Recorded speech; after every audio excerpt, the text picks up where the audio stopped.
Welcome to This Week Inside Sim Racing, August 19th edition. I'm Darin Ganji here with my co-host John Sable. And thanks for joining us, and thanks for all the great comments, the positive comments from last week. And John, you got quite the warm welcome. Yeah, it was very nice, and thank you guys. I appreciate the warm welcome versus some of the welcomes that the internet can usually give. You thought you might get a pummeling? Oh, I was definitely worried. Yeah, and our community can be a little tough on people, and thanks for taking it easy on John. John's a great guy, as you guys can probably tell, and it's great to have him here. And it's great to have you guys back with us here again. So far, we got lots of comments in the comments here on YouTube, and we got some on Facebook. So we're going to sort of questions, I should say. We're going to get to those in a second. But before we do, John, you got to set up with iTunes and the ability to listen to audio podcasts, right? Yeah, correct. Starting a few days ago, we had last week's episode is now available on SoundCloud, Stitcher, and on iTunes. It's audio only, and we'll be uploading that after the live shows every week. So if you prefer to listen to us in the car or listen to us again, you can do that. Or if you're not able to watch the show or catch the whole show, because we're going to try to go about an hour long every week. You can catch it, after the fact, like John said on the podcast. So let's get to some of the questions and answers before we get to the news. Speaking of which, we're going to call this show Week of the Patch, because we're going to talk about a lot of the patches that came out this week. Along with some other stuff, we got Sim Rig of the Week. Going to talk about the latest GT Academy winner. Going to recap Gamescom a little bit and talk about a lot of these questions that we've gotten. The first one we got was from Jake Beckett, and he asks, are you guys going to iRace for Life 2016? And absolutely. I've already got plans to go. I've already been talking it over with Scion, and now that John's on board, definitely want to have you there too. Yeah, I really want to go. I've always wanted to go to the event. It's always looked really cool, and it gets bigger and bigger every year. It does, and it gets and we do our best. I've really helped Scion Planet the last few years, and we do our best to try to make it bigger and better every year. And we've got some big plans for next year. As a matter of fact, the men's summit got so big that they've split it into 2 weeks, and I don't have the exact date yet, but it's going to be right around in April versus March. And you mentioned before we went live here to avoid the snow. Yeah, you guys had like some ice storm there some last weird year, snow. Yeah, it was really a trip, and that stopped a lot of people from coming. So, next question from Yuri B. When is PlayStation going to support O wheels for the PS4? Now, they already do, actually. Well, some of the games do. At least the Thrustmaster T150 is supported pretty much in every title. You can't use it in the menus, but you can use it in Drive Club, Project Cars, The Crew. So it is F1 2015, so it is compatible. And Fanatic wheels are as well. Yeah, correct. Project Cars is compatible with the Fanatic, so maybe even F1 2015. I'm not sure, but I think F1 2015 works with some of the Fanatic wheels. But I know your question was regarding Logitech and the G27. That's really on Logitech. Logitech needs to work with these developers and get their SDK, software development kit. I think that's what that means. I think so. Anyway, they need to get that in the hands of the developers to make it their wheels compatible. The G27 and the DFGT could be compatible with titles like Project Cars, but I got a feeling they were waiting for their G29, and they want people to buy the G29. And that leads me to another question really quick. This Name Be Great said, can we get Darin and John's take on the Logitech interview that we posted from Gamescom? We're getting to that later in the show, so we'll get to that question. Next one, HK Zenity. Are you going to review the Fanatic Club Sport V3 pedals? Absolutely. I hooked up with Thomas at E3 this year, and supposed to be getting a CSW V2 with the Xbox One hub.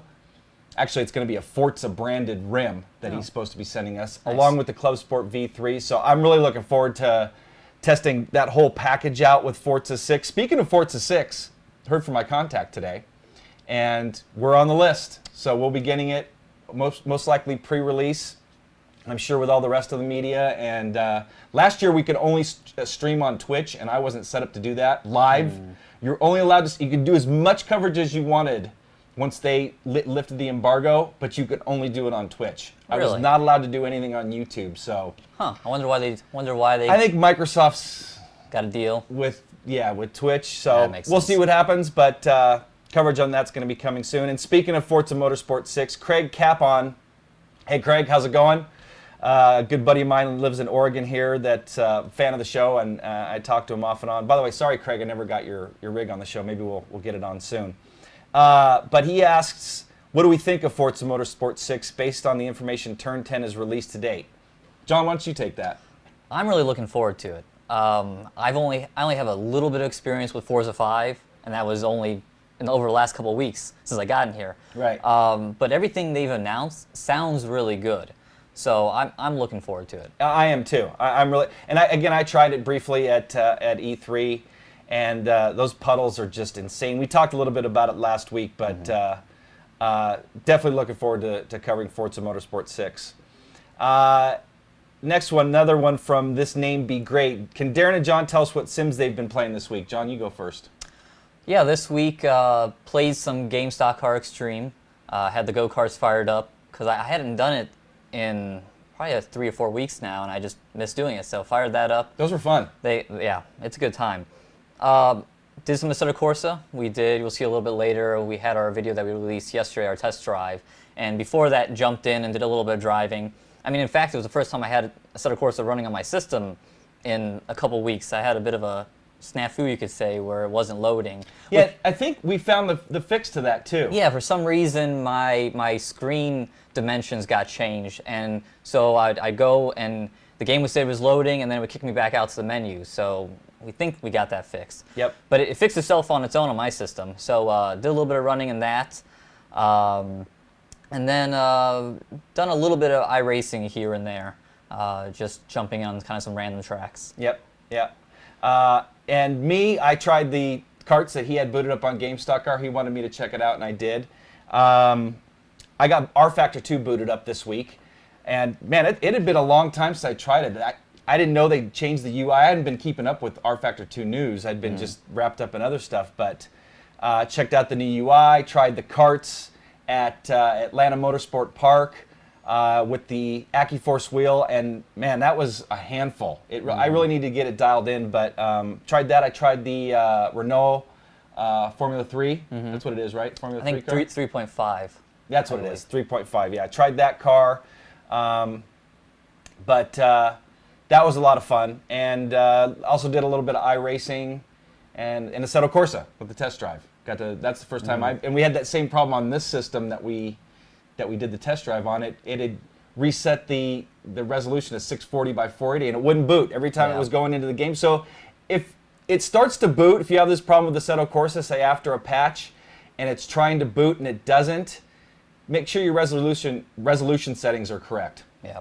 Oh, and one thing also, we spent some time on Sunday jumping into the Star Mazda car and iRacing, trying out AccuForce settings. Yeah. And that was really good. Yeah, we went away from the game force feedback and tried the foundation feedback. We found that the basic foundation feedback is the sim commander taking the data from the game or sim and creating its own force feedback based on the raw data coming from the sim. And I liked it better than iRacing's force feedback. Yeah, it felt a lot better. With iRacing force feedback, we were getting a lot of really strong spikes anytime we hit any bumps, and then you would lose that resistance. And it seemed like the foundation, it kept a real good steady resistance throughout turning, and it felt like the front tires were being loaded. Yes. I think that was the term we kept on, slip kept on angle. using. That's You're right. feeling like the slip angle of the tire. Exactly. So that was good. It was.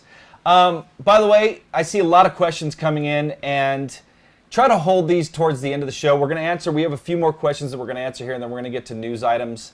And it's going to be tough for us. We really appreciate all the questions that you guys are posting in the comments right now, but we want to try to get to a lot of them, towards the end of the show.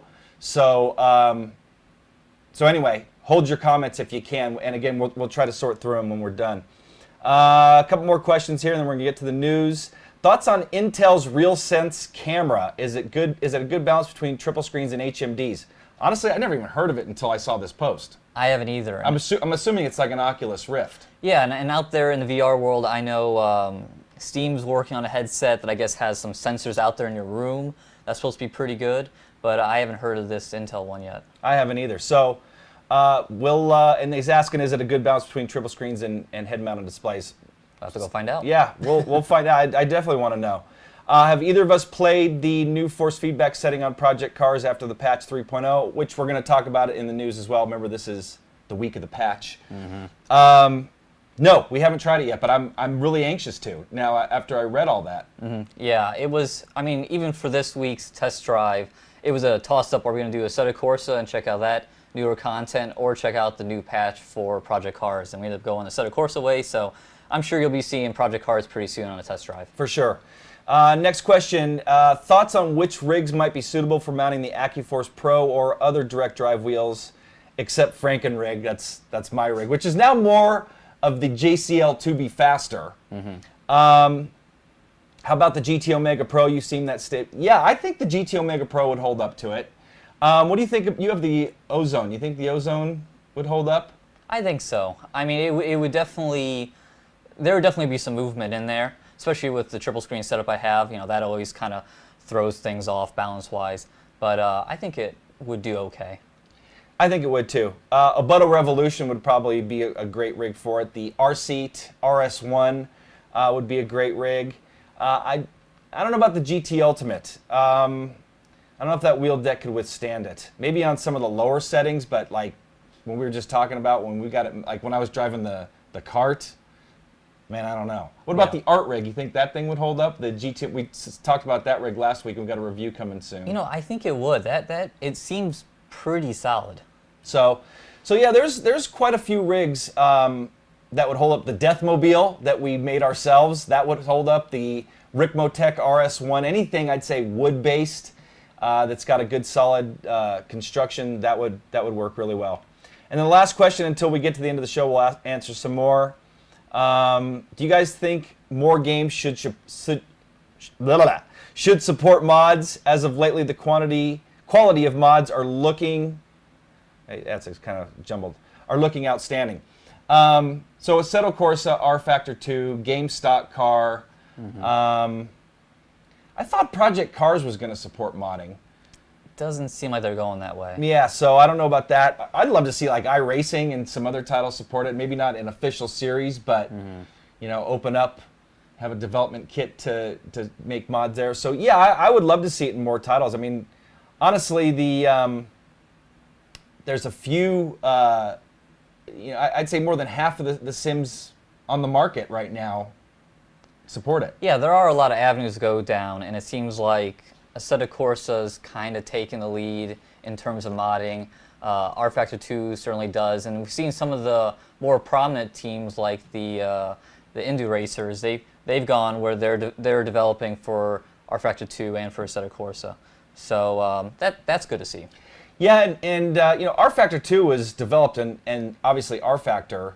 I mean, there's obviously tons of mods for R Factor, but that's now dated. But R Factor 2 was built to support mods, and I think just because of the slow development process and Assetto Corsa coming out, and from what I understand, it's easier to create a mod for Assetto Corsa than R Factor 2. Yeah, it sounds easier, and also I think Assetto Corsa is leading as far as number of users. And I mean, if you're going to go and spend all that time, you know, free time, to go and do modding, you definitely want to get it in the most hands possible. So yeah, as a matter of fact, did you see the email I forwarded you today from Tim Wheatley that they've created something new as far as their development kit? Let me see if I can pull it up here. I'm not going to show you guys on the screen here. And we're talking about R Factor 2. Yeah, so Tim Wheatley sent this email out just today. They'd like to announce GJED, an effort to remove the reliance on 3ds Max as the only tool for R Factor 2 modding. So it's probably a few weeks away from release, but anyway, there's going to be a new tool for modding R Factor 2 that's coming soon. So let's get to some news, starting with Assetto Corsa. And got the changelog up here. and 1.2.3, 1.2.4. And now this morning, 1.2.5. Actually, that was yesterday. Was that yesterday? Yeah, I think it was yesterday. Losing track of days. Yeah, actually, it was yesterday because I grabbed it last night. Okay. I'm wondering if we did our test drive with that. If 1.2.5 had loaded. No, we were still on 0.4. Okay, so it came after that. Yeah, we did not long before. So lots of changes and fixes. Nothing major that really stuck out to me. But yeah, lots going on there. Up to 27% more placebo effect. And I did like that. yeah, what is placebo effect?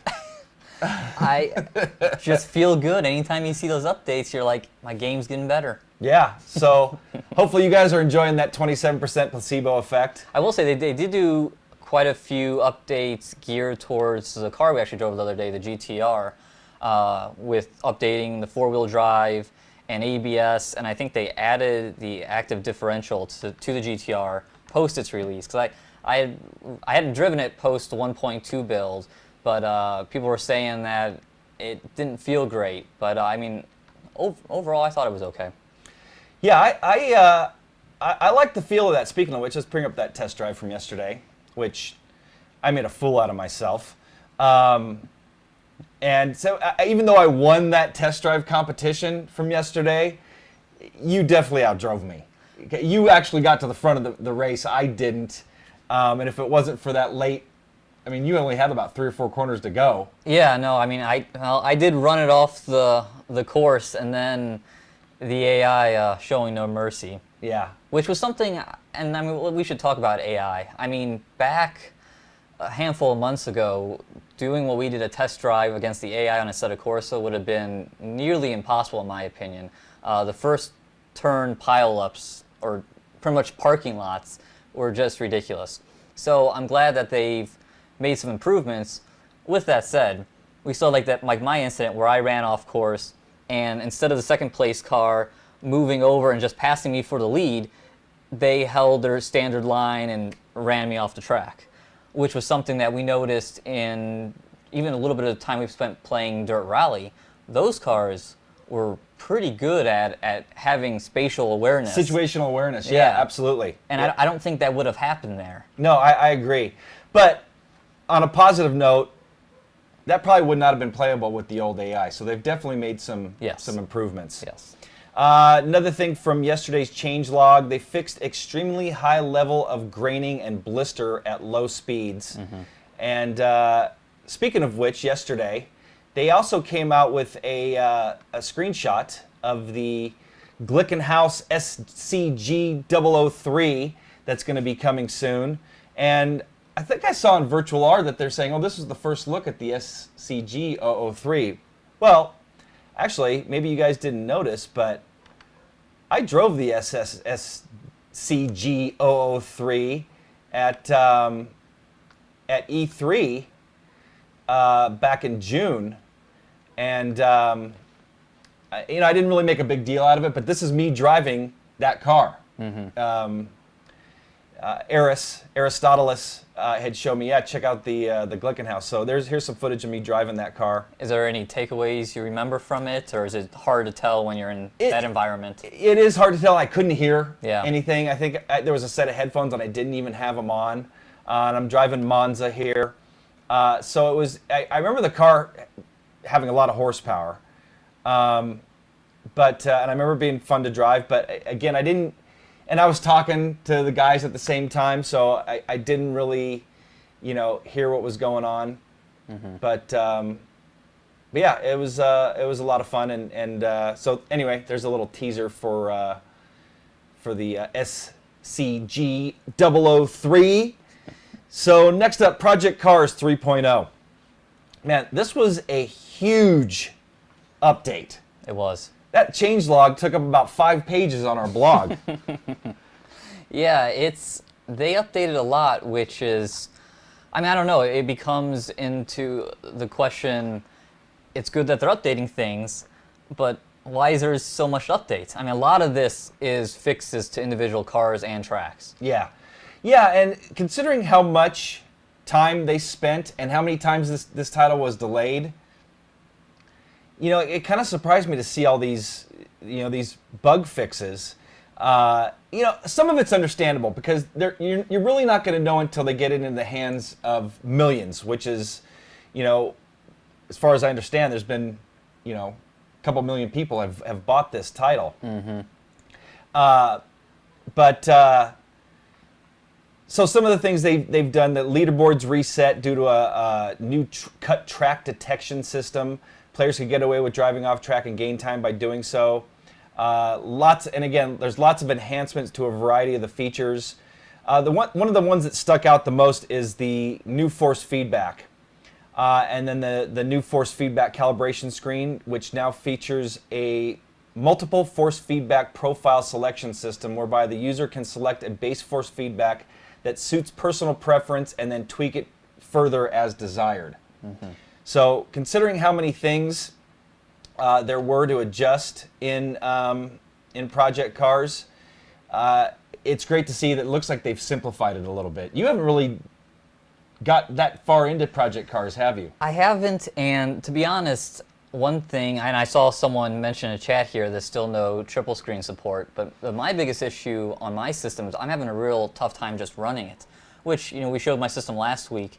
It's about 4 years old now, but I've had some upgrades, including the graphics cards, and titles like iRacing and Assetto Corsa, I run in triple screens without any problems really at all. Yeah, your system's no slouch. No, it isn't. But I fire up Project Cars, and if I have a little bit of eye candy on, I'm at 40 frames per second. If I turn everything off, I get like 65, 70. So for some reason, and that's like max to min, it doesn't seem to make much difference.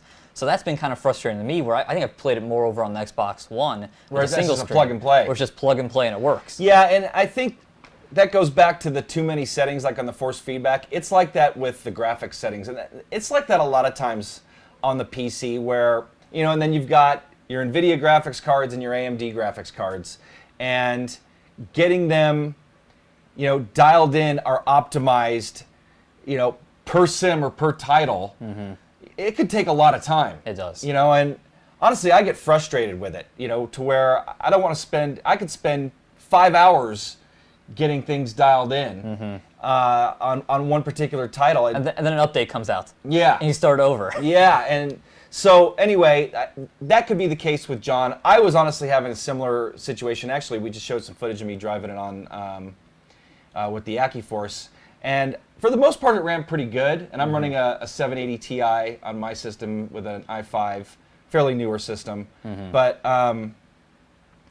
yeah, on the back straight at Le Mans, I was getting some frame rate hiccups. So yeah, it'd be good to see just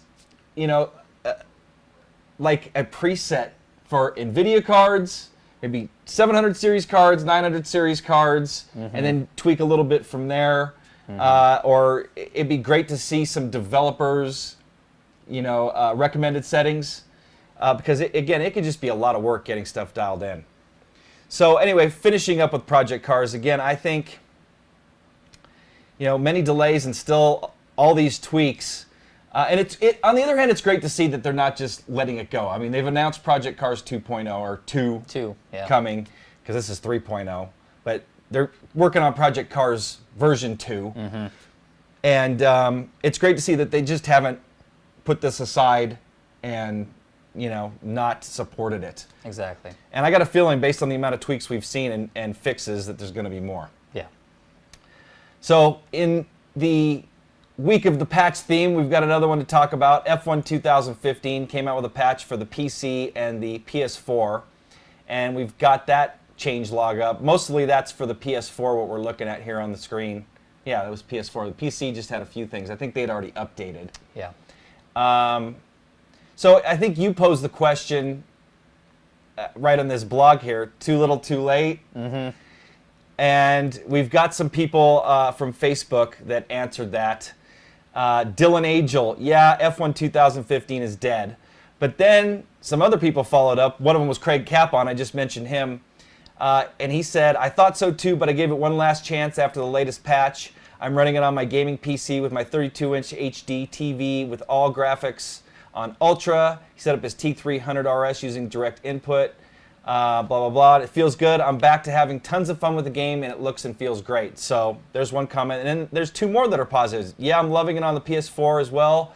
Running T300RS, and my league is taking off. That was James. Man, I'm sorry, I'm not going to even pronounce your last name. I'll just butcher it anyway. And then Trevor Byers, F1 2015, is not dead by any means. Loving the game and can't wait for the TRL season. And hashtag blessed. I like the Lewis Hamilton reference. Yeah. So there you have it. So what do you think? Too little, too late? I mean, to be honest, I probably only have a good 2 to 3 hours of driving once I got it set up, driving F1 2015. I will say, from the driving I've done, overall, I've liked the feel of it. It was a lot better driving experience than I thought it would be. And even being able just to jump in the Ferrari, which, by the way, Raikkonen got re-signed today. Did he? He's coming back. Wow. So somehow hanging in there. But anyway, yeah, just jumping in the Ferrari and driving around Melbourne Park, which is one of my favorite tracks out there and one that I would love to see show up in some other titles, and we'll talk a little bit about tracks and titles later. But yeah, I mean, overall, I've enjoyed that, and I haven't run into any of the glitches myself, I don't believe. Like, I remember from your video you're showing, you had that whole second to third gear issue. Right, coming out of the pits. Yeah, and that was one that got fixed in the first patch. Yep. And there's been some other substantial fixes that, yeah, if you run into that, you're gonna have some issues. Yep. Yeah, and I feel the same way. Actually, I've had a lot of fun. I had this race that we're showing right here. I had a lot of fun, and I won it, but I wasn't on the top setting of AI. I was on the second hardest. I can't think of the names of I think it was Pro, and then, anyway. I had a lot of fun with it. I do need to boot it back up. Mm-hmm. I have tried it briefly on the PS4 and the Xbox One, and I want to get back to that and run it some more over there. And then we are going to follow up with a full review, and I think now's a good time. And maybe we'll do a comparison between the three versions, Xbox One, PS4, and the PC. So, yeah, a lot of people beat up Codemasters, and they deserve it. Yes. To an extent. Sure. Sixth version or iteration of the game. They've had this title out since 2010. Not a whole lot has changed from it. From 2010 to now. Sure, they've made some enhancements and changed based on what's going on with F1 with the series itself. But they've had a lot of time to get these things in order. A lot of the same bugs end up cropping up in new versions. Yeah, and that's the most frustrating part. It is. So. Let's see, what do we got next here? Thrustmaster T150. We've been seeing some rumors floating around about this wheel. And we've got an image of it here from a store, Disco Azul. And they're showing that it's going to be retailing for 147.27 British pounds, which converts to about $230 is what I figured out yesterday.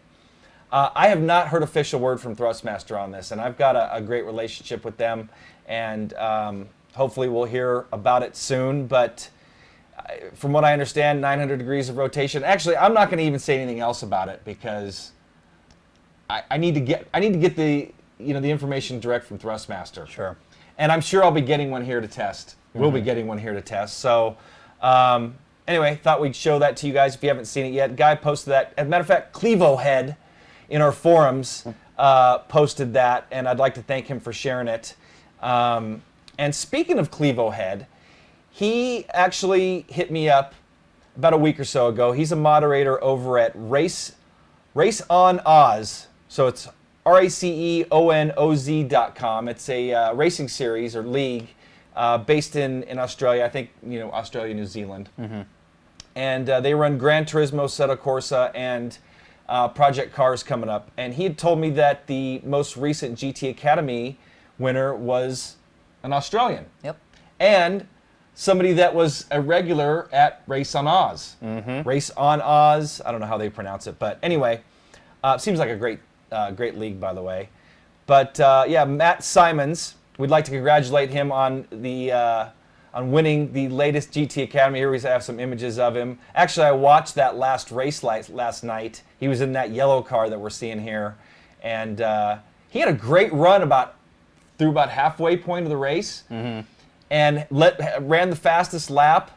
And then all of a sudden dropped like a rock. It seemed like, maybe his car had some problems or something, but then he still was the GT Academy winner.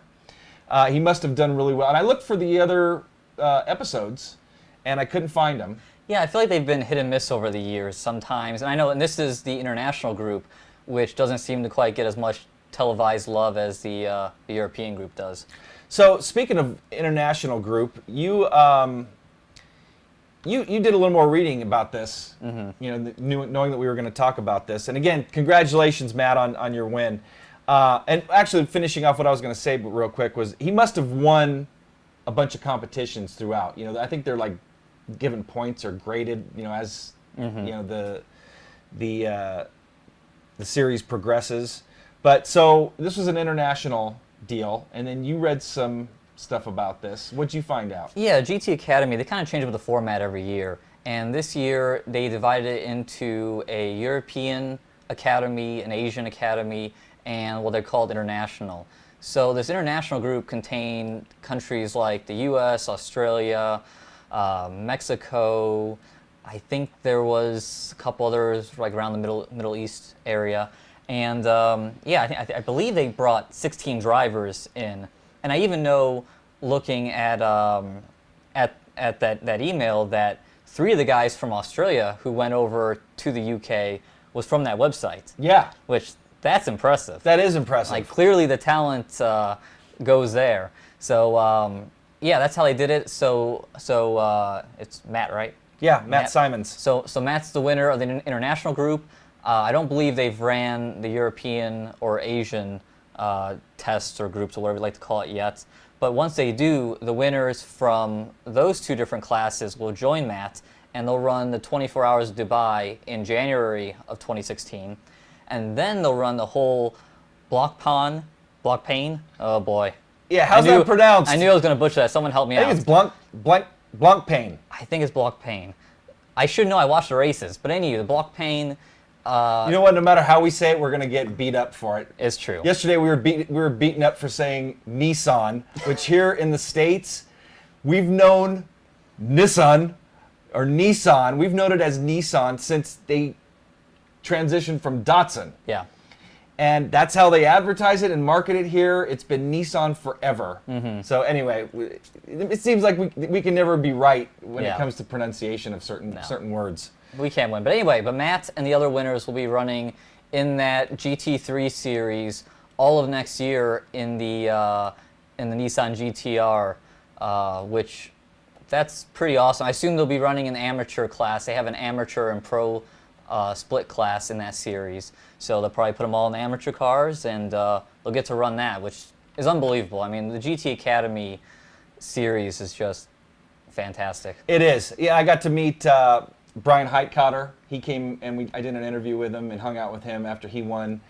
Great guy, and great to see that he's still racing, and great to see Jan Marlborough, probably butchered his name, and a lot of these other guys that having successful racing careers. Actually, they were just showing the U.S. driver totally choked into turn 1, overshot it. But it's great to see that they're taking drivers from virtual to real racing. Speaking of which, John is going to be going for the next time a U.S. it's open to the U.S. You're going to be going for it, right? I think so. I thought about it this year, and honestly, before I knew it, it was already upon us. And you have to. I think they run it through Gran Turismo 6. They run it over like 4 weeks. Yeah, it's all time trials. Yeah, so you kind of got to be on it. So it kind of blew by me. So next year. I still think I'll be young enough that they'll consider me. I think I'm even young enough, but I'm just not in good shape. I may be able to win the virtual part, but they were doing like a friggin' ninja, Ninja Warrior stuff, and they do a lot of running. Yeah, that long distance running would kill me. So yeah, it's great to see GT Academy still going strong, and maybe we'll see John in the next one. So next up, Sim Rig of the Week. And we're bringing that back to these live shows. And by the way, I want to give a shout out to Wim Breeze in our chat room, the guy that runs BSim Racing. Check them out at bsimracing.com. Great to have you here, Wim. Anyway, back to the Sim Rig of the Week. And actually, I saw him in our chat room, Avenges76. He was with us last week, Richard McNaughton. This guy's got quite the setup. And he actually put this video together for us just over the last couple days and sent us some extra images. And it's quite the setup, isn't it? It is. It is. I honestly can't believe just how much different hardware he has. I mean, as you can see, he has wheel rims for days. Yes. Like he probably has one for every day of the week. I'm a little jealous of some of his rims. The Mod 30 that he's driving with right here, I want a Mod 30, a Momo Mod 30. So let's actually talk about some of the stuff he's got. He's got a GT Omega Evo race cockpit, and he puts in parentheses, not much left of it now, because he's seriously modified it. He's got the Sim Experience GS4 motion seat, the Sim Experience AccuForce direct drive wheel, and I just mentioned the Momo Mod 30, a 320 millimeter deep dish rally rim, which I have that same rim, or one very similar to it, and that's what I'm using for stock car or NASCAR racing. A heavily customized CSW formula rim that he converted to work with the AccuForce. A DIY 2 Degrees of Freedom motion simulator. And that's pretty interesting. Let's talk about that. He's got, I'm just going to ramble off the specs here. 2 JRK 12 V12 motor controllers. 2 4,300 RPM 12 volt DC motors connected to a 50-to-1 worm drive gearbox. 13.8 volt 40 amp power supply, 12 volt 9 AH high rate discharge batteries from a UPS, and a whole bunch of wires. So that DIY rig's quite the setup. We have the sound turned off, and if we didn't, you could hear it going. You know, what do you think about sound? The sound that comes off of a motion system. You know, it is pretty loud. I mean, it's kind of well, surprising and understanding, but then again, I like to run with my G930 headphones a lot, so I think I would be okay with it. But they do put off a lot of sound. Yeah, they do. Speaking of which, we had a question about the next level, and does it make a lot of noise? Mm-hmm. It does do a little bit of squeaking. But not much, though. But not much. Yeah. It's not distracting. Correct. So anyway, back to Richard McNaughton's rig. So I got so he's got a set of Derek Spear Designs, Willwood professional grade sim racing pedals, a DSD. Actually, let's bring his rig back up here. He's got a DSD 2015 sequential shifter prototype. He's also got a Fanatic Club Sport shifter SQ. Now, check out this butt kicker count. 1 butt kicker advance, 5 butt kicker mini LFE SEs, 2 Aura AST 2B4 Pro tactile transducers running with Sim Vibe.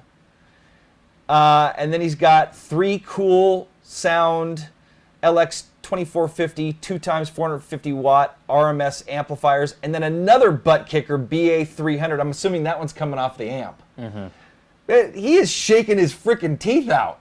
Yeah, I mean, well, it was funny. I remember when we last week we were looking at the Core FX vest. And he made a comment. He's like, "I don't need any more shaking." Yeah, no kidding. I mean, he's got, and then so he's also got Logitech 5.1 7906 speakers, and an HP 7 G2 tablet running Dash Meter Pro. So, and when you have a car battery set up at the base of your rig, you're doing work. Yeah, that is quite the setup, man. I'd be worried about catching my house on fire, I think. A little bit more about his PC. He's got an Intel i7 3770K, 3.5 gigahertz, 32 gigs of RAM.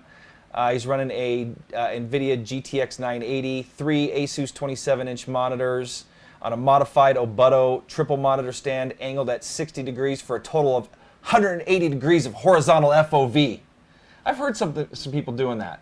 Yeah. Doesn't that sound familiar? Yeah, there's been a big movement about moving the monitors really close to you and bringing them at an angle where if you move your head 180 degrees, you're only seeing screen. Yeah.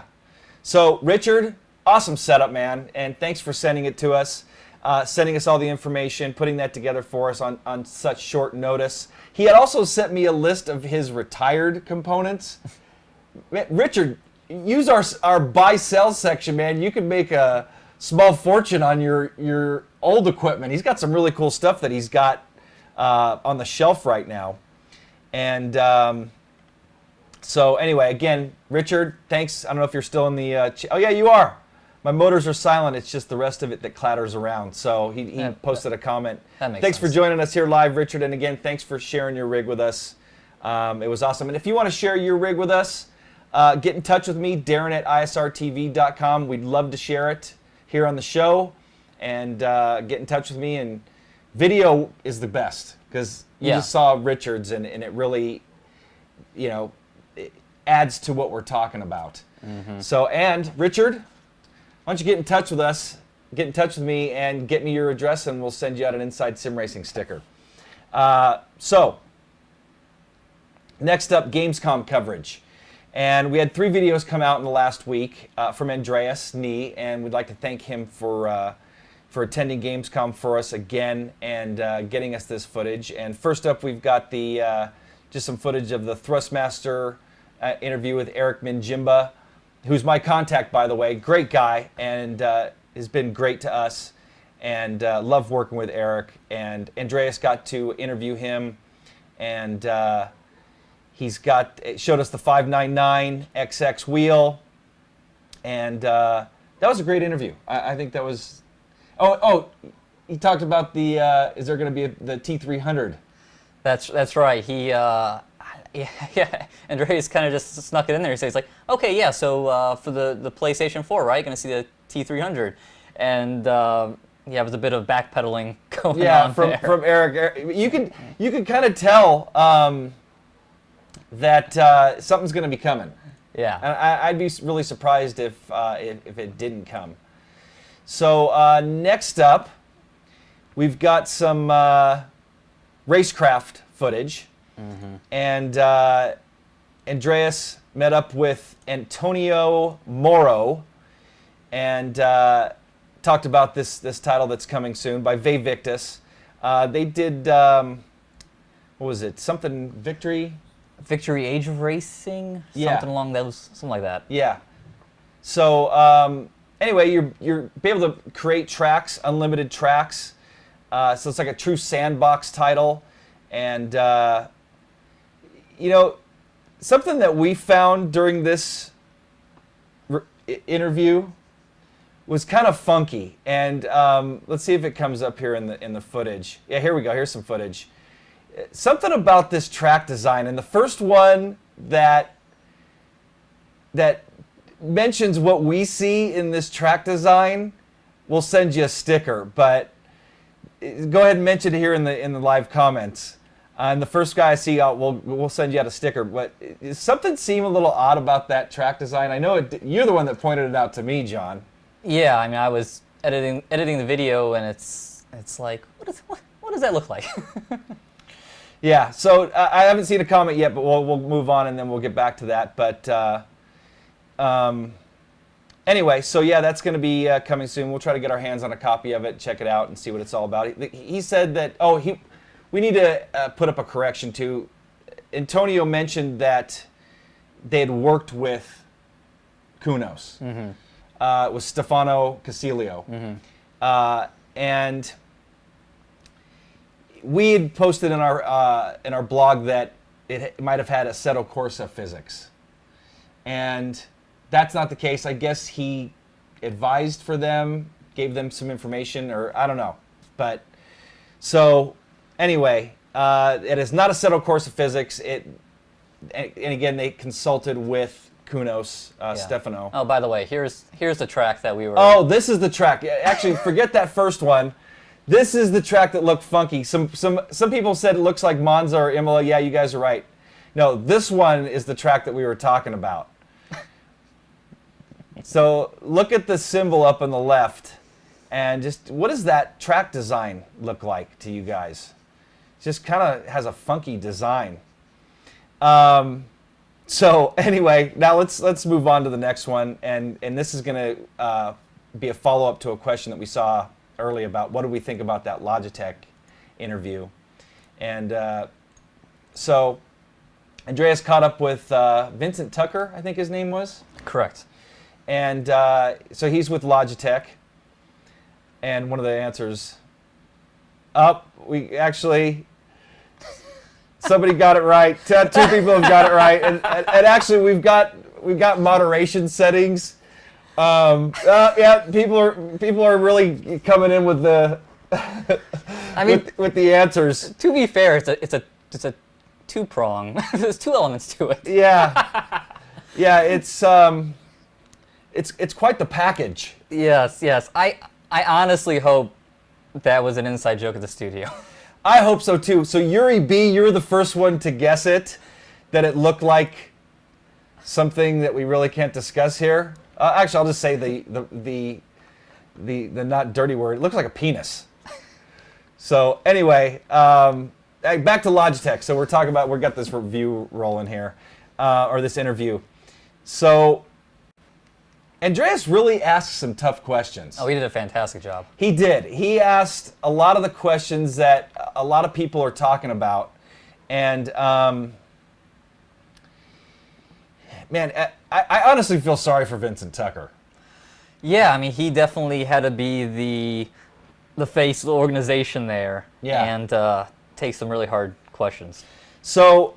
But warranted questions. Yeah, so what did we think about that interview? I thought Andreas did an awesome job. I don't think he could have done better. Again, I feel sorry for Vincent Tucker, but a lot of these questions are things that a lot of the community is asking, and why Logitech went down this route with the G29, which, by the way, we have it hooked up and we're testing it on the PC now, and we're going to be comparing it to the G27, and then eventually comparing it to the T300.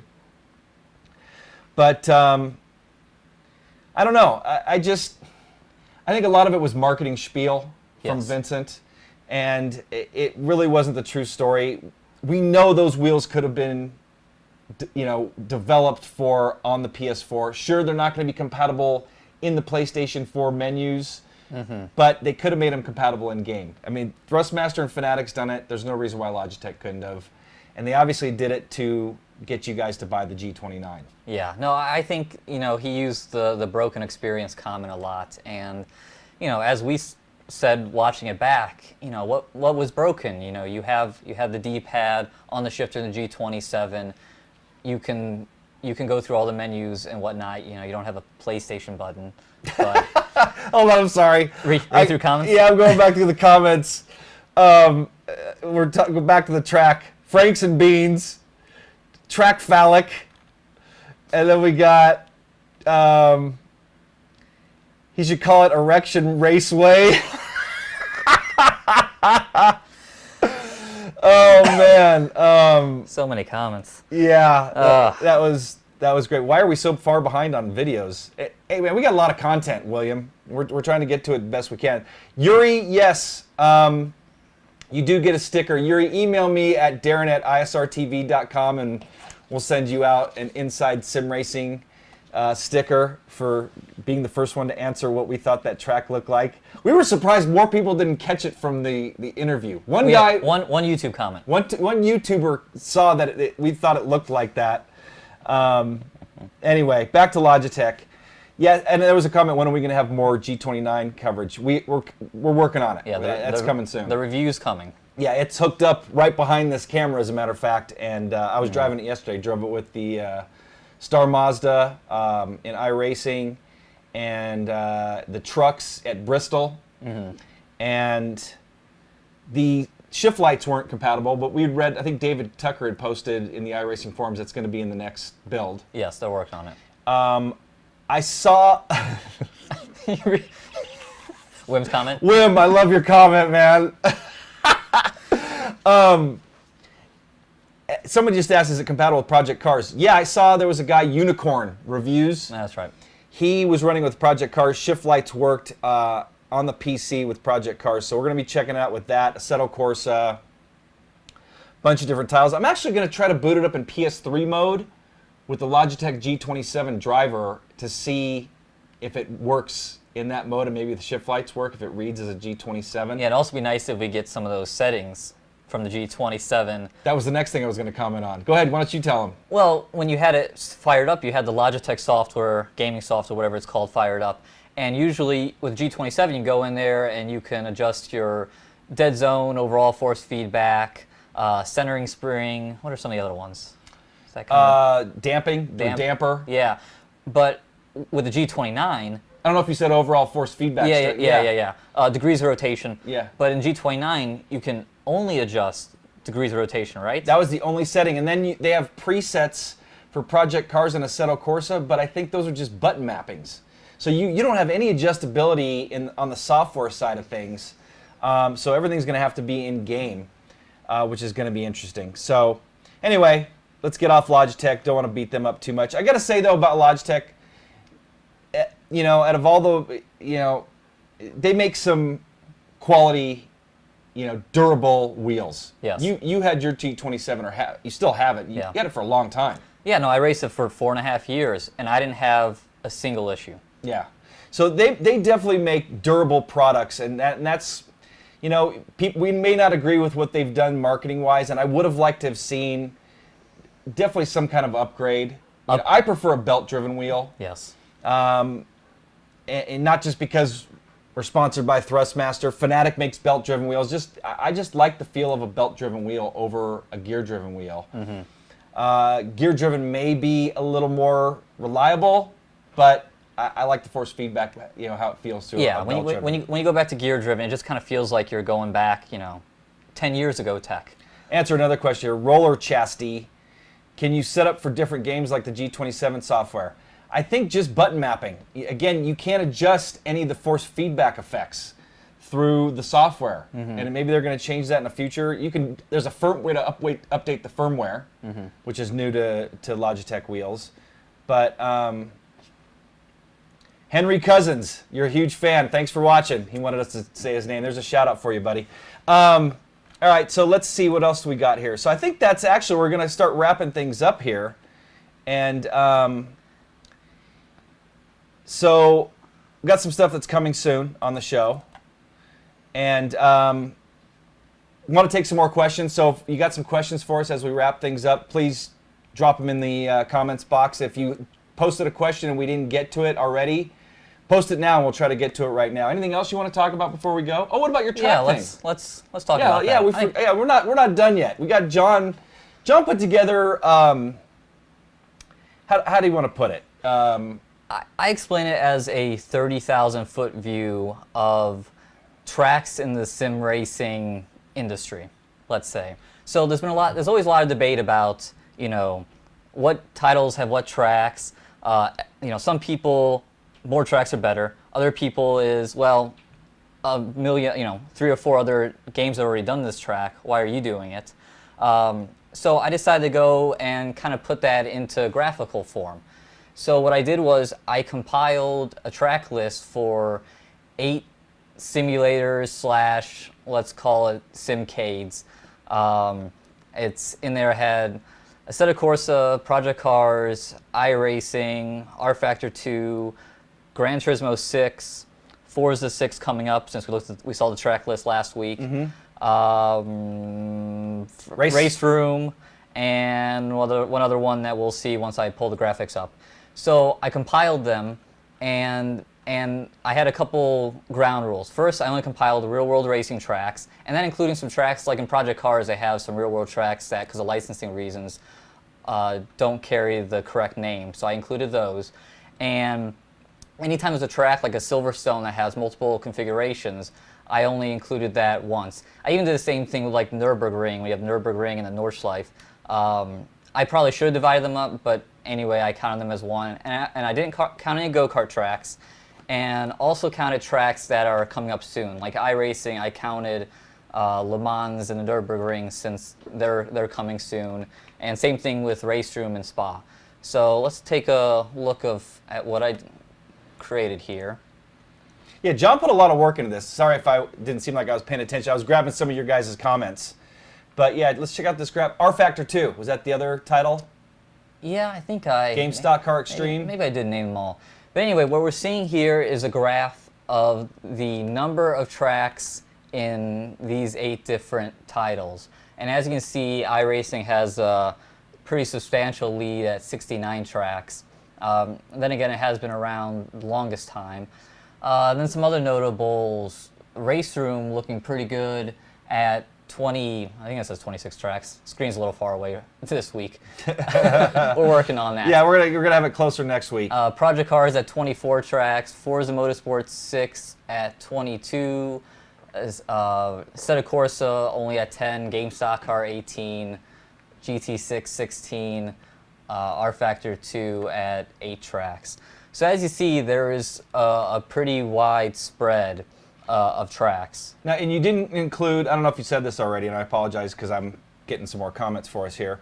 You didn't include kart tracks, you didn't include fantasy tracks, or mod tracks. Correct. Yeah, These are all developer-only tracks. Exactly. Yeah, I left that out. I did not include mod tracks. And so in total, this equals to 119 unique tracks created by these 8 different developers, which, by the way, is insane. 119 racetracks. I mean, how many do you think are in the world? I mean, that's well, impressive. You know what, and that goes back to you know, a lot of times we'll post something about, you know, like the AccuForce wheel, you know, $1,700, or there's a chassis on the market for over $1,000, and a lot of times you'll see comments, I can go racing for that amount. Yeah. You know what? No, you can't. No. Not race anything substantial or anything decent. And can you race at 119 tracks? No. You know, pretty much every major track around the world? No, you can't. So anyway, let's go back to your track discussion. Exactly. So the next one I'll bring up is a pie graph, just representing the same numbers, but in percentage form. And as you can see, iRacing has a pretty good lead all the way down to R Factor 2 sitting at 4% of the market. So I guess, you know, if you're looking for just sheer number of tracks, iRacing's up there pretty high. I did see some people talk about oval tracks don't count. I was just going to say that. I was just going to bring up that comment. Nikki Jakovic. Yeah, so ovals don't count. Yes, they do. So, and to counter that, I will say there's 69 tracks in iRacing. There's 38 ovals. So there you go. So you have 31 road course tracks. So if you balance that out, then it definitely brings iRacing much closer to like a Project Cars, which is like 24 tracks. And then yeah, but still, even on the oval side, you know, one thing that iRacing's got is every track on the NASCAR schedule. Yeah, which is crazy impressive. That is very impressive. And yes, they're all different, but you know what? They're all laser scanned. I mean, yes, they're all similar. I'm sorry. Most ovals are similar for the most part, especially those 1.5 milers. Yes. You know, Charlotte, Vegas, Kentucky. You know, a lot of those tracks are really similar, but there's definitely different characteristics about each one of those tracks, especially if you drive them regularly. Some are going to have bumps in certain areas. Like go to California Speedway, it's got like all these different grooves, and you know, so it's pretty impressive that iRacing's got every single track on the NASCAR schedule. And then they're really starting to expand on the international side. Le Mans is coming now. Nordschleife is coming soon. Imola. They just added Monza. So they got a lot of international tracks coming soon. So anyway, let's go back to your yeah, we'll go back. Track discussion. And I just saw a positive comment about Race Room, and well, we'll get to that. Let's see. Okay, we'll get to that in a minute. But this graph now shows what are the 18 most popular tracks in sim racing. And as you can see, not surprising, of those 8 titles we looked at, Brands Hatch is in 6 of them, Monza's in 6, Nürburgring in 6 of them, Silverstone, Spa. So as you can see... So you say popular, that's all these different titles have these particular tracks in common. Exactly. So this is when it depends on where you fall in the debate. Do you want these world famous tracks that a lot of these are fantastic tracks. You know, there's a couple. I mean, I could throw Monza out and couldn't care less. we'll see what kind of comments I get from that. But a lot of these, you know, are really great tracks. But then you have the flip side of the coin. You have people who want new and different tracks. So that leads me on to the next image, which, so these are looking back at the 8 titles, and these are looking at the number of tracks they have that no one else has. So iRacing by far. So iRacing, and like I said, they have some like 38 ovals. You know, a couple of them like Daytona, Indianapolis, those are in other titles. But yeah, that a lot of those are ovals too. Yeah. Because you're not going to see those ovals in a lot of other titles. Exactly. So ovals definitely represent a lot of iRacing.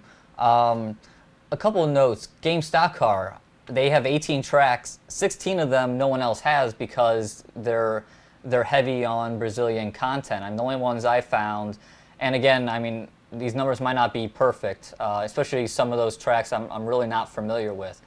But the only tracks that were duplicated were Imola and Montreal. Actually, some people are backing you up on that Monza comment. F Monza. Monza old layout in GT6 is great. Monza no fun. So you're getting some support with your anti-Monza comments. I just don't find it a lot of fun. But yeah, anyway, another one in there was Race Room. Race Room has a lot of unique tracks. I mean, they've really invested on that ADAC. I think it's ADAC series, again, something else probably mispronounced. But ADAC? Yeah, but a lot of the German tracks, I pretty much I've joked that they have the corner of the market of all the ring tracks, Slovakia ring and all these different rings. But they also have a couple, you know, cool, like they have Macau, which no one else has, and they also have Shanghai, speaking of China, that no one else has. So, you know, Race Room's done a really nice job of kind of going in and finding their own little niche where no one else is really playing. Yeah. Someone else commented about mods, you know, tracks that are modded. And, you know, it's great to have laser scan tracks. But, like, actually, we meant to talk about That's right. the Zandvoort for Assetto Corsa. And that is not a laser scan track. And honestly, if I'd never driven the laser scan version, and actually I do need to go side by side and do a direct comparison, but the layout seemed pretty damn close to me. Yeah, I didn't. It's been probably at least a year since I've driven an iRacing version, but I didn't feel like I was missing anything. No, I didn't either. So yeah, modded tracks can be great when they're done right. I've driven some great modded tracks in R Factor 2. I mean, most of the tracks in R Factor 1 were mods. But somebody else had mentioned Game Stock Car's got a lot of mods for it too, and they do. There's a big modding. I think basically a lot of mods got converted from R Factor over to the same engine. And even on the mod topic, you know, I even seen the last couple of days a lot of new tracks in development for Assetto Corsa, which we saw. I mean, they only have 10 tracks developed by Kunos, and which, you know, just not enough. Like it isn't. They need more tracks, and so the mod community is helping to fill that void. Yeah, and I think honestly they need to spend a little more time on tracks and go away from adding cars like, you know, we drove that Audi, was it the Quattro? Yes. It was like a Sunday drive. Yeah, I mean, that, no offense, Kunos, but that was boring. And we drove that GT86. That wasn't too exciting either. I mean, I want to drive, me personally, and no offense to people that like those cars, but I want to drive race cars or like supercars or hypercars. I want to drive something with serious horsepower.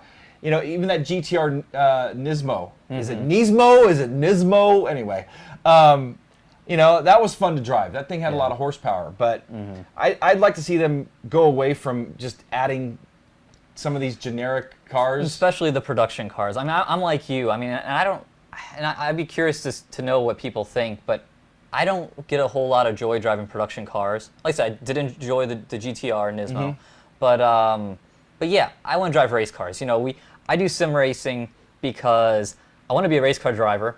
I can't afford it or whatnot, so I pretend to be a race car driver. So I want to drive race cars. Yep. I agree. I'm with you. Any more on your track? No, Do you have any more graphs? Nope, that's all the graphs. Just kind of wanted to throw that out there to the world and kind Definitely of created some discussion. Yeah, no, that's fantastic. That's what I was hoping for, and hoping to do a little more deep dives with some graphs on other sim racing related topics that are out Actually, there. I want to add to that a little bit too. You know what? There's some great fantasy tracks. You know, like Gran Turismo we were just talking about, and Forza. And even, man, one of my favorite tracks of all time was from, I think it was NASCAR 2 or 3, and then it got updated and converted. Bull Run. You ever heard of that track? I did hear that. I'm trying to think if I drove Bull it at Run some was one of the point. first tracks ever used for endurance racing online. Okay. Driver swaps and everything, and it was a fantasy track that they made, and it was a lot of fun. So there's some great fantasy tracks out there. I mean, honestly, I'd like to see iRacing do a revamped version of the Bull Run and put it in iRacing.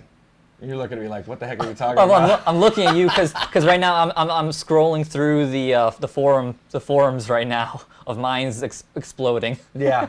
No, but I mean, there's some great, you know, in Gran Turismo, there's some great fantasy tracks. So anyway, I think the more tracks, the merrier. And I'd like to see, I was thinking about it, I saw this comment a little while back. You know, I'd like to just have one great car with a ton of tracks. Yeah. You know, and I would take a handful of cars. You know, like, let's talk about Kunos really quick. I'd take 10 cars with 50 tracks and leave it at those 10 cars as long as they were all, you know, race cars or substantial. You know, I love some of their open wheel cars, Yeah. like the old Ferrari that they have, the F1 Ferrari car that I can't think of his name right now. Niki Lauda? Niki Lauda, yeah. How could I not think of his name? That Niki Lauda drove, and you know, just cars like that are a lot of fun. Yeah. Freddie Chapper's Bull Run was awesome. That's right. But no, going off what you're saying, it like for myself, I find I get a certain number of like 5 to 10 cars, and I for the most part stick to that because it's hard to get my brain to be constantly changing cars. Yes. And also, I want to spend some time. I want to play around the setup a little bit, and you know. Normally there's way more cars than I need. Yep. So we're a little over an hour, and somebody had posted, "Keep going, guys. I just poured myself another glass of wine." So we're going to go back to, I copy and pasted some of the questions. Let's see here. What do you think of Project Morpheus and Oculus Rift, and whether it will be a game changer or just an add-on with blah, blah, blah. So, and that was from Stephen Milton. Thanks for the question, Stephen. I did a thing on Oculus, and I thought there was a lot of cool things that, you know, where you could, Midfield Raceway, by the way, another great fantasy track. You know, you could look around and you had the head tracking. That was really cool. I hated the resolution. And a lot of people swear by their Oculus. And no offense to you guys that have Oculus and that's all you race with, but my triples are so crisp. And I'm just so used to that, you know, that view or that quality of, you know, what I'm looking at, that I just couldn't get used to the Oculus. And, you know, once that resolution gets bumped up, you know, I think me personally, I think it's going to be great. Yeah, which I'm a little concerned about because they announced the customer version 1, I think CV1 is the code they're using for it, back, I don't know, 2-3 months ago, and they didn't talk resolution. And from the comments, I thought they said that they bumped it a little well, bit. it's going up, but I'm kind of concerned the comments I got out of like Palmer Luckey and some of the others from the Oculus crew that it's not going to be as high as what we were hoping for the first consumer version. So I'm a little concerned. I wanted to get up the resolution because I think it looks awesome. Have you tried it? I haven't. Okay. We'll have to try to get you. I really want to, and I was really looking forward to it. Then I watched your review, and I was kind of like, oh, I got a little deflated about it. Well, I got beat up after that review too, but it was part of it was I wasn't running it on my high-powered system, so I think that might have affected it a little bit. But the biggest thing that I was missing is my depth. I was really losing out on really seeing down the track and being able to judge corners the way I'm used to judging corners in my triple screen setup. So that right there made a big difference to me, and that's why I just didn't like it as much.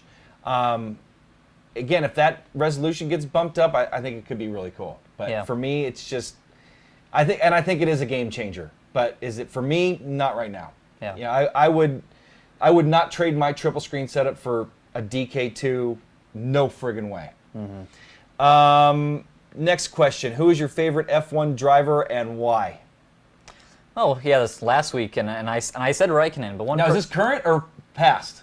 Let's just throw it all Sure. all time. Sure. No. So current and past. All time. I mean, I've only been watching F1 for I think 11 years.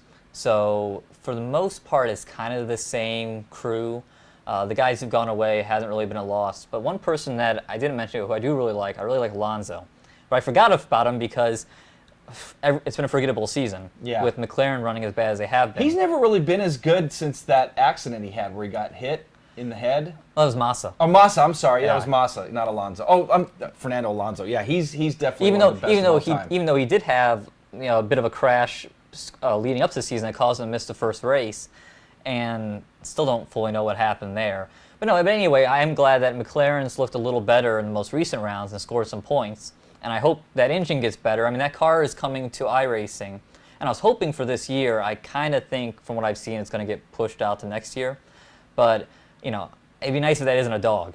Yeah. Because or this is going to be that car is probably going to be around like the Williams for a while, 3 to 5 years. Yep, as the only car. My favorite driver, there's probably a bunch. I mean, probably just because I read his biography, and the movie Rush was based on him. James Hunt. Yeah. That dude just didn't give. I'm just gonna say he didn't give a shit about anybody, and just had it seemed like he had a great personality, and the dude kicked ass in some lesser cars, and there was that. They played it out in Rush like it was a rivalry between him and Lauda, and they seemed to be friends. And in reading the book, they were friends. Yeah. But that's just. I'm kind of bored with F1 the way it is now, and that era, and I was a kid when that era was taking place, and I vaguely remember, hearing James Hunt's name when I was a kid, but he's probably one of my favorites. I will say some people have said Senna, and I will say that documentary is one of my favorite movies. Oh yeah, you know ever. what? Actually, Senna is probably. And I wish I would have. I mean. Unfortunately, he died before I really got into racing. But big fan of his. Yeah, I am too. And that's actually, now that you mentioned Senna, he is probably my all-time favorite. And he's another one that I remember watching, my earlier days when I was probably closer to your age. And another one of my favorites, William Cook just mentioned him, Ricky Bobby. Well, there was a Maldonado shout out earlier. Yeah, about me? No. Well, Darren Maldonado. that was the YouTube comment today. That was after our test drive. Dave Hiles, Rush was awesome. Got it on Blu-ray. I do too. Have you seen Rush? Yes. Yeah. Okay. No. I went to the theaters to see Rush. I did too. Which I rarely get out for to see movies in the theaters, but I didn't miss that one. I did too, but then I liked it so much I got it on Blu-ray. Nice. So I have it on Blu-ray if you want to boot it up again one of these days. Perfect. Let's answer some more questions, then kind of wrap things up. Have we tried the iRacing Dynamic Surface model? Not yet, but we're going to soon. Yes. Actually, the Corvette Daytona prototype's coming in this next build, and we're hoping to get it pre-release and give it a try. And really looking forward to trying it, and we're hopefully having a video about that soon. Talk about dongles for the PS4 any good? I'm assuming you mean the converters where you can run some of the older wheels. They make it for the Xbox One. The only one I've tried was on the Xbox 360 with the G27, and honestly, it was crap. I didn't like it. It was. Did it work at all? It worked, and there was some effects coming through, but it didn't cut it. You're better off just saving your money on that converter and buying a wheel. Recommended force feedback settings for TX on iRacing. That's Joe Burkett. We'll have to get back to you on that. Email us direct, and we'll try to give you something that we have. T300 is pretty much the same, and both of us have a lot of experience. Wim, did John move, or was he a resident already? Yes, I did move. I moved. It was a bit of a hike. Yeah. Moved here from Ohio, which is the Midwest for those who don't know. It was a 32-hour drive, so I think it was over 2,000 miles. So it was a bit of a hike. Yeah, it was for you, and I'm really really glad that he's here, and it's been a pleasure working with him, and really looking forward to the future and what we're going to be doing. And a lot of the stuff you're seeing on the show is because John's here now. So. Great show, guys. Long-time subscriber. This is Heath Tompkins. And Darin, you rock. Thanks, man. And let's see what else. Are you going to showcase people's cockpits? Yeah, we just showcased Avenges. Maybe Dave Bell's just asked that. Hit me up, Darin at isrtv.com or John at InsideSimRacing.tv, and we'll get your rig on the show. Get us lots of pictures and video. Yes, the video was really nice. Yeah, that really helps us tell the story. Do you have any tips on how to make a DFGT not sound too loud when clamped to a desk? No. Turn the force feedback down.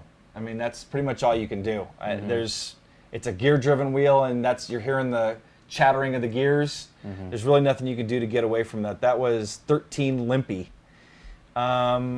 The Bat Fan, how do you feel about Le Mans coming to iRacing? I got to say, Le Mans is one of my favorite tracks. And John and I have done some endurance racing together. And we ran the 24 Hours of Daytona together with our buddies Fabio and Bruno DeCarmo. Those guys are aliens. Without them, we wouldn't have had a shot at. We were running second at the end of the race. We'll have to get those guys on the show sometime. Definitely. They're down in Brazil, and they are fast. And they're great guys. I mean, I've talked to them. Anyway, getting off subject, I am so looking forward to Le Mans. Yes. And being able to do some endurance racing with the driver swaps and all that. But, what about you? No, I can't wait. Le Mans is a track that I haven't, honestly, done a lot of driving because it isn't really out there in official capacity too much on the PC. I did fire up in Project Cars and did some laps around it there. But yeah, I can't wait. For the most part, iRacing has been my go-to default sim. And with the endurance racing, it's been fantastic. And I really hope by the time it shows up, because I don't really expect to see it until probably about Le Mans next year, dynamic lighting would be very nice. So day to night transitions. Exactly. Yeah, that's really that's one thing I'm missing for in endurance racing. We had it in R Factor, and that was awesome. We do day to night transitions, and I had a lot of. We ran Le Mans back then. There was it was never a laser scan version, but we always had a pretty quality version of it. But yeah, I'm really looking forward to it. Comment from Dave Heil. Stick around, John. You're doing great. Glad for everything you do for the show. Thank you. Are you going to do follow-up on Project Cars? Mr. Everything, follow-up on review on Project Cars? Yes, we talked about that earlier in the show. We're definitely going to do that. Jonix Calazzo, AccuForce review. The first look was nice. Yes, we're going to do that now that John's here especially. What else? There was another question, a couple of questions, and we're going to wrap it up. What's your guys' favorite mod of all time? Mine has to be Kart Factor 98. Ooh, that was one that I missed, which it looks fantastic. That's one of my favorites too, by the way. Probably actually Renato, I think, was in on that one too. Oh, really? I think Simeone from GameStop Car. I'm pretty sure he was in on Kart Factor, and he was definitely in on my favorite. But go ahead. Nice. I would say probably the R Factor days with the Mac F1 mods. I can't remember if it was 2006, 2007, which year it was, but that's pretty much all I drove on R Factor for a while. Yeah, and mine, and I don't remember what it was called because it's been a long time. But again, Renato Simeone, who's now the lead over at Rizza, Formula One 1979. James Hunt's car was in it, and all the cars from that season were in it. They even put out the track, so it was like it was basically like a whole title that was built into R Factor, and all the cars. Physics, the handling was different. Force feedback was great on it, and so that is probably my all-time favorite mod. So, anyway, anything else before we go, John? No, I think we're gonna wrap it up. Yeah, I think we could honestly sit here and talk for the next hour with you guys. Actually, somebody just said Kart Factor got ported over to GSCE as Kart Extreme. That's right. You're going to need to try it. Well, that's right. I remember blogging about that back in the last year. Maybe we need to do a test drive.